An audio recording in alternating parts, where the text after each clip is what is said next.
کیا، مجھے کچھ نوجوانوں کی طرف سے میسج آیا کہ اپنے طرف سے کچھ موضوعات بھیجے گئے ہیں کہ ان موضوعات پر گفتگو ہو جائے تو بہتر ہے۔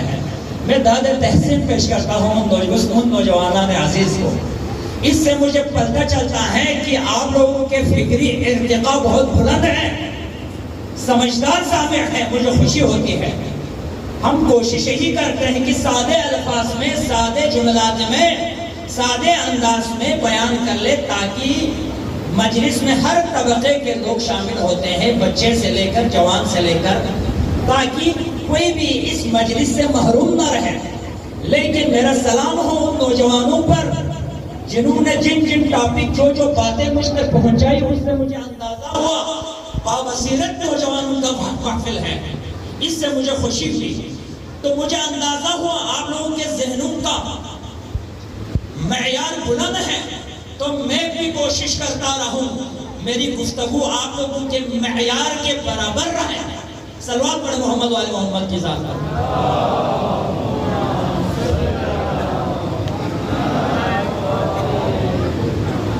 علماء کرام تشریف فرما ہے، الامر فوق الادب، ان کے حکم سے ہی میں یہاں پہ حاضر ہوا ہوں، وگرنہ میں نے پہلے ہی عرض کیا تھا کہ ہر میدان میں، علمی میدان میں، تقویٰ ہر میدان میں مجھ سے آگے ہیں، مجھ سے بہتر ہستیاں تشریف فرما ہے۔ ان کی موجودگی میں لب کشائی کرنا انتہائی جسارت ہے، لیکن پھر بھی انہی کے حکم سے ہی میں حاضر ہوا ہوں، انہی کے تعاون سے ہی ہماری اس عبادت کا سلسلہ جاری ہے۔ خدا ہمارے علماء کرام کو، خصوصاً ہمارے خادم فرش عزا شیخ محمد حسین امام راتب حجت الاسلام صابری صاحب، اور اس کے علاوہ اور بھی علماء کرام تشریف رکھتے ہیں، پروردگار ان سب کو اپنے حفظ و امان میں فرما۔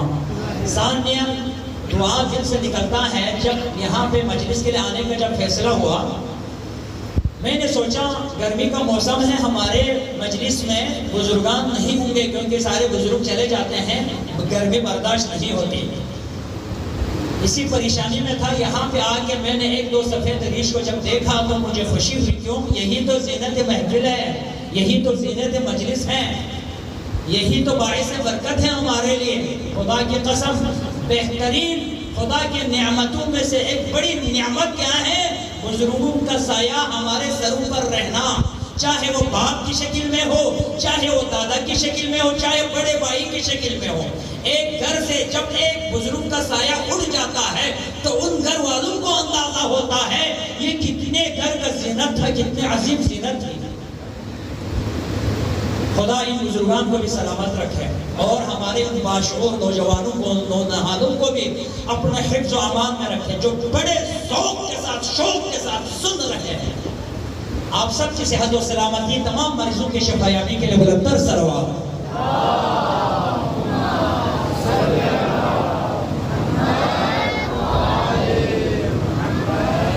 فلسفہ قیام عاشوراء پر اہم ترین 3 مجلسیں انشاءاللہ ضرور ہوں گے، لیکن جب بات موضوع پر آئی تو میں موضوع کے ٹاپک پر، خود موضوع پر کچھ گزارشات کرنا چاہتا ہوں۔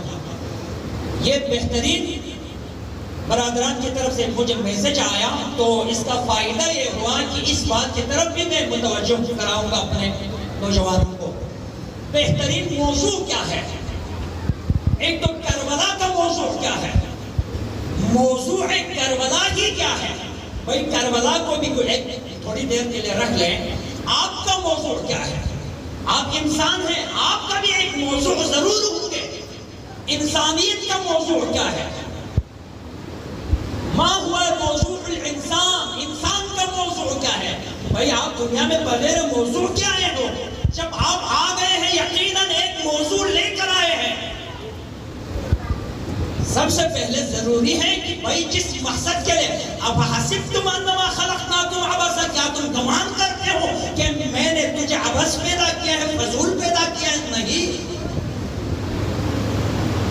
بھائی، خداوند عالمین ایک چونٹی کو بھی فضول پیدا خلق نہیں کرتا، ہر ایک میں حکمت پوشیدہ ہے، اور انسان تو آپ تو اشرف المخلوقات ہے، اس کی جتنی بھی مخلوقات ہے سب سے اشرف آپ ہیں۔ لازماً موضوع تو ہوں گے آپ کے ساتھ. ہمارے دنیا میں جب کوئی بھی چیز ایجاد ہوتی ہے، یہ کولر ہے سامنے، یہ لاؤڈ سپیکر ہے، یہ موبائل ہے، آپ یا وہ کولر لے لیں یا اس کے موبائل لے لیں یا یہ لاؤڈ سپیکر لے، جو بھی لے لیں، اس موبائل کے ساتھ بھی ایک کتاب ہوں گے، اس کولر کے ساتھ بھی ایک کتابچہ ضرور ہوں گے. ہوتے ہیں نا جب موبائل لیتے ہیں ڈبے میں ایک کتابچہ بھی موجود ہوتی ہے نا. وہ اس کتاب کا مطلب کیا ہے؟ کتاب کا مطلب ہے کہ کمپنی نے اس موبائل کو خلق کیا، کمپنی نے تخلیق کی اس موبائل کو، اس موبائل کو کمپنی نے ایجاد کر دیا. یہ کتاب کیا ہے؟ یہ کتاب اس موبائل کا کتاب ہدایت ہے. کتاب کا مطلب یہی ہے، یہ موبائل صحیح طریقے سے اس وقت چل سکے گا جب آپ اس میں موجود کتاب ہدایت پر لکھا ہوا ہدایت کے مطابق آپ اس کو چلائیں. بھائی کمپنی نے ضرورت سمجھا کتاب ہدایت کے بغیر ایک موبائل نہیں چل سکتا، تو یہ کیسا ہو سکتا ہے؟ اشرف المخلوقات انسان ہو جس کے ساتھ کتاب ہدایت نہ ہو. خداوند عالمین نے اسی لیے انسان کے خلقت کے ساتھ انسان کے موضوع پر مشتمل ایک کتاب بھی بھیجی، جس کتاب کا نام ہے قرآن مجید. کچھ کہتے ہیں علم امامت کے ذریعے حسین کو علم تھا کہ سارے عسیری مراحل کا بہنوں کے چادر چھیلے جائیں گے، اتنے اذیتیں ہوں گی، اتنے عذاب پیاسی رہے گی، اتنے طویل سفر طے کرنا پڑیں گے. لیکن فاطمہ صغریٰ سے حسین کا محبت والہانہ تھا، منفرد تھا. وہ کس لیے؟ کیونکہ اٹھنے میں، بیٹھنے میں، دیکھنے میں فاطمہ صغریٰ کی شکل حسین کی اماں فاطمہ زہرا کے شبیہ تھی. حسین نے شاید فرمایا مجھ سے برداشت نہیں ہوگا کہ میری ماں کے شبیہ پر کسی قسم کے تازیانے آ جائے تو مجھ حسین سے برداشت نہیں ہوگا. جب الوداع کرنے لگے ایک ایک بھائی سے صغریٰ لپٹ لپٹ کر رو رہی ہے. اس بہن کے دل کو اندازہ ہوگا جس کے بھائی سے جس کی الوداع ہو رہی ہے، ہمیں اندازہ نہیں ہوگا اس بہن کے دل پہ کیا گزرے گی. سب سے مصیبت زدہ، مصیبت سے بڑا مرحلہ کون سا مرحلہ تھا؟ وہ مرحلہ تھا جب فاطمہ صغریٰ نے علی اصغر کو گود میں اٹھایا. علی اصغر کو گود میں اٹھا کر سینے سے لگایا، کہا اصغر تم بھی مجھے چھوڑ کے جا رہے ہو، کم از کم بیٹا تم تو میرے پاس رہو. اللہ اکبر. پھر بولا حسین آئے، علی اصغر کو لینے کی کوشش کی، نہیں. مولا عباس آئے، علی اصغر کو صغریٰ سے جدا کرنے کی کوشش کی، اصغر نے صغریٰ کا گردن نہیں چھوڑ رہا. زینب علیہ آئی، کوشش کی چھڑانے کی، نہیں. آخر میں حسین نے آ کر اصغر کے کانوں میں کچھ باتیں کی. اس کے بعد اصغر نے صغریٰ کو الوداع کہا، بابا کے سینے پہ آ گئے. کیا تھا وہ بات؟ وہ کون سی بات تھی؟ وہ کون سا راز جس کے بعد اصغر نے فاطمہ صغریٰ کو کہا الوداع بہن؟ شاید حسین نے یہی کہا ہو، بیٹا اصغر تمہارا نام بھی شہداء کے فہرست میں ہے. بیٹا جب حرملہ کا نیزہ آ جائے، جب حرملہ کا تیر آ جائے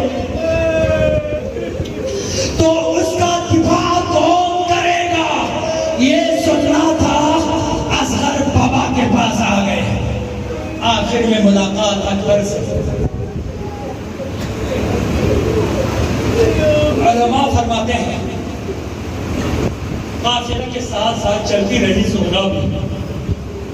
اب ایک مقام آیا جو آخری شہر تھا، حدود شہر تھا جہاں سے اختتام ہوتا تھا مدینہ کا.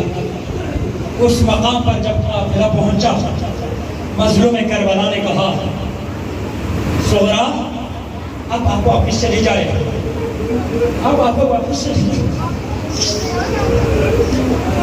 کہا بابا پھر مجھے بھیا علی اکبر سے ملاقات کرنی ہے. اکبر سے گلے لگ گئی. کہا اکبر جا رہے ہو؟ بھیا مجھ پر ایک رحم کرنا، وہ یہ جب بھی تمہاری شادی ہو جائے نا مجھے بھول نہ جانا اکبر.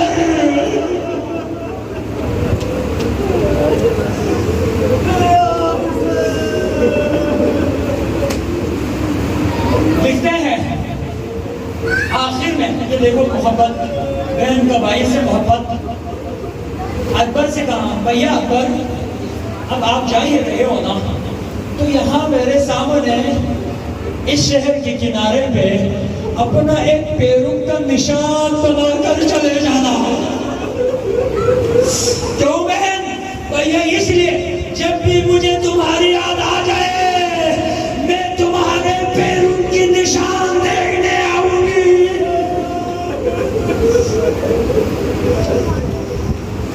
علامہ غالباً خطیب آل محمد کا جملہ ہے، جب مظلوم کربلا علی اکبر کے آخری وقت پہ جب اکبر کے سرانے پہنچ گئے نا تو علی اکبر سے کہا بیٹا اکبر اپنے سینے سے ہاتھ ذرا ہٹا لیجئے. عرض کیا بابا شاید آپ برداشت نہیں کر پاؤ گے. پوچھا مسکرا کہ اکبر آپ نے ابھی تک بابا کے صبر نہیں دیکھا. ہٹائیے اکبر، سینے سے ہاتھ ہٹائیے. اکبر نے ہاتھ ہٹائی تو کیا نظر آیا؟ اکبر کے سینے پہ برچی آئی ہوئی ہے.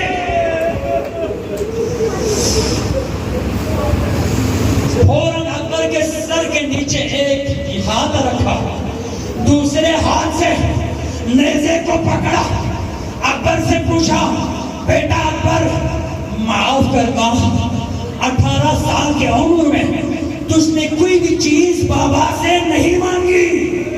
بابا میں شرمندہ ہوں آپ سے بیٹا. 18 سال کی عمر میں ایک مرتبہ ایک قطرہ پانی مانگا تھا، بابا نہیں دے سکا.